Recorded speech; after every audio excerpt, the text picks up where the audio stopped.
وَإِن كُنتُمْ فِي رَيْبٍ مِّمَّا نَزَّلْنَا عَلَىٰ عَبْدِنَا فَأْتُوا بِسُورَةٍ مِّن مِّثْلِهِ وَادْعُوا شُهَدَاءَكُم مِّن دُونِ اللَّهِ إِن كُنتُمْ صَادِقِينَ۔ ترجمہ کنز الایمان۔ اور اگر تمہیں شک ہو اس میں جو ہم نے اپنے ان خاص بندوں پر اتارا تو اس جیسی ایک صورت لے آؤ اور اللہ کے سوا اپنے تمام حمایتیوں کو بلا لاؤ اگر تم سچے ہو۔ تفسیر صراط الجنان۔ وَإِن كُنتُمْ فِي رَيْبٍ، اور اگر تمہیں کچھ شک ہو، اس سے پہلی آیات میں اللہ تعالیٰ کی قدرت و وحدانیت کا بیان ہوا، اور یہاں سے حضرت سید المرسلین صلی اللہ علیہ وآلہ وسلم کی نبوت اور قرآن کریم کہ اللہ تعالیٰ کی بے مثل کتاب ہونے کی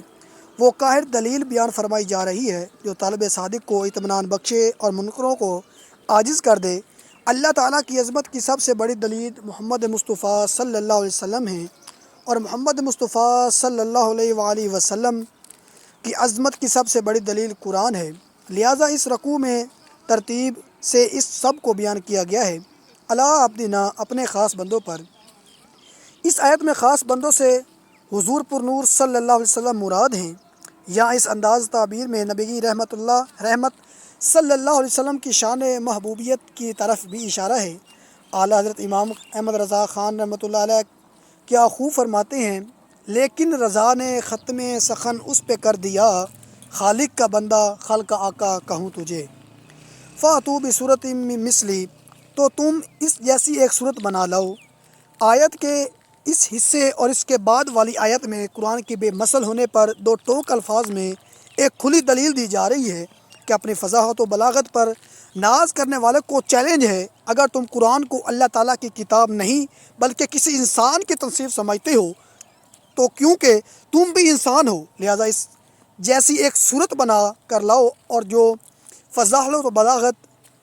حسن ترتیب، غیب کی خبریں دینے اور دیگر امور میں قرآن پاک کی مثل ہو۔ اگر ایسی کوئی صورت بلکہ آیت تک نہ بنا سکو تو سمجھ لو کہ قرآن اللہ تعالیٰ کی کتاب ہے، اور اللہ تعالیٰ کی کتاب کا انکار کرنے والوں کا انجام دوزخ ہے جو بطور خاص کافروں کے لیے تیار کی گئی ہے۔ نوٹ: یہ چیلنج قیامت تک تمام انسانوں کے لیے ہے۔ آج بھی قرآن کو محمد مصطفیٰ صلی اللہ علیہ وسلم کی تصنیف کہنے والے کفار تو بہت ہیں، مگر قرآن کی مثل ایک آیت بنانے والا آج تک کوئی سامنے نہیں آیا، اور جس نے اس کا دعویٰ کیا اس کا پول خود ہی چند دنوں میں کھل گیا۔ اجاز قرآن کی وضاحت: قرآن مجید وہ بے مثل کتاب ہے کہ لوگ اپنی تمام تر کمالات کے باوجود قرآن پاک جیسا کلام بنانے سے عاجز ہیں، اور جن و انس مل کر بھی اس کی آیت جیسی ایک آیت بھی نہیں بنا سکتے۔ اس کی بنیادی وجہ یہ ہے کہ قرآن مجید اللہ تعالیٰ کا کلام ہے، اور مخلوق میں کسی کے پاس اتنی طاقت نہیں کہ وہ اللہ تعالیٰ کے کلام کی مثل کلام بنا سکے، اور یہی وجہ ہے کہ صدیاں گزرنے کے باوجود آج تک کوئی بھی قرآن مجید کے دیے ہوئے چیلنج کا جواب نہیں دے سکا، اور نہ ہی قیامت تک کوئی دے سکے گا۔ قرآن پاک کے بے مثل ہونے کی بہت سی وجوہات ہیں جن علماء و مفسرین نے اپنی کتابوں میں بہت شرح و بسط کے ساتھ بیان فرمایا ہے۔ ہم یہاں پر ان میں سے صرف 3 وجوہات بیان کرتے ہیں۔ تفسیر کے لیے بڑی تفاسیر کی طرف رجوع فرمائیں۔ فصاحت و بلاغت: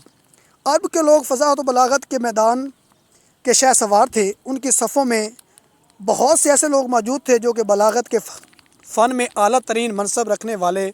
عمدہ الفاظ بولنے والے، چھوٹے اور بڑے جملوں کو بڑی فصاحت سے تیار کرنے والے تھے، اور تھوڑے کلام میں بہترین تصرف کر لیتے تھے۔ اپنی مراد کو بڑے عمدہ انداز میں بیان کرتے، کلام میں فصاحت و بلاغت کے تمام فنون کی رعایت کرتے، اور ایسے ماہر تھے کہ فصاحت و بلاغت کے جس دروازے سے چاہتے داخل ہو جاتے۔ الغرض دنیا میں ہر طرف ان کی فصاحت و بلاغت کا ڈھنکا بجتا تھا، اور لوگ فصاحت و بلاغت میں ان کا مقابلہ کرنے کے تاب نہ رکھتے تھے۔ اور اس اہل عرب کو فصاحت و بلاغت کے درمیان میں اگر کسی نے عاجز کیا تو وہ کلام قرآن مجید ہے۔ اس مقدس کتاب کی فصاحت و بلاغت نے اہل عرب کی عقلوں کو حیران کر دیا اور اپنی مثل لانے سے عاجز کر دیا۔ تلاوت قرآن کی تاثیر: قرآن مجید کے بے مثل ہونے کی ایک دلیل یہ بھی ہے کہ اسے پڑھنے سننے والا کبھی سیر نہیں ہوتا اور نہ ہی اسے اکتاتا ہے، بلکہ وہ اس کی جتنی زیادہ تلاوت کرتا ہے اتنی ہی زیادہ شیرنی اور لذت پاتا ہے، اور بار بار اس کی تلاوت کرنے سے اس کی محبت دل میں راسخ ہوتی جاتی ہے، اور اس کے علاوہ کوئی اور کلام اگرچہ وہ کتنی ہی خوبی والا اور کتنی ہی فصیح و بلیغ کیوں نہ ہو، اسے بار بار پڑھنے سے دل اکتاتا جاتا ہے، اور جب اسے 2 بار پڑھ لیا جائے تو طبیعت بیزار ہو جاتی ہے۔ قرآن مجید کی اس شان کے بارے میں حضرت حارث سے مروی ہے کہ حضرت علی مرتضیٰ کرم اللہ تعالی وجہ الکریم فرماتے ہیں، حضور اقدس صلی اللہ علیہ وسلم نے اشارہ فرمایا، قرآن وہ ہے جس کی برکت سے خواہشات بگڑتی نہیں اور جس سے دوسری زبانیں متشبہ نہیں ہوتی، علماء اس سے سیر نہیں ہوتے، یہ بار بار دہرائے جانے سے پرانا نہیں ہوتا، اور ان کے عجائبات ختم نہیں ہوتے۔ نیز قرآن مجید کی آیت میں رائے قوت اور جلال ہے کہ جب کوئی اس کی تلاوت کرتا ہے یا انہیں کسی سے سنتا ہے تو اس کے دل پر ہیبت طاری ہو جاتی ہے، حتیٰ کہ جیسے قرآن پاک کی آیات کے معنی سمجھ میں نہ آ رہے ہوں، وہ آیت کی تفسیر بھی نہ جانتا ہو، اس پر بھی رکت طاری ہو جاتی ہے، جبکہ قرآن مجید کے علاوہ اور کسی کتاب میں یہ وصف نہیں پایا جاتا کہ اگرچہ وہ کیسے ہی انداز میں کیوں نہ لکھی گئی ہو۔ غیب کی خبریں، قرآن پاک میں مستقبل کے متعلق جو خبریں دی گئیں وہ تمام کی تمام پوری ہوئیں۔ مثلاً زمانہ نبوی میں رومیوں کے ایرانیوں پر غالب آنے کی خبر دی گئی اور وہ 100% پوری ہوئی۔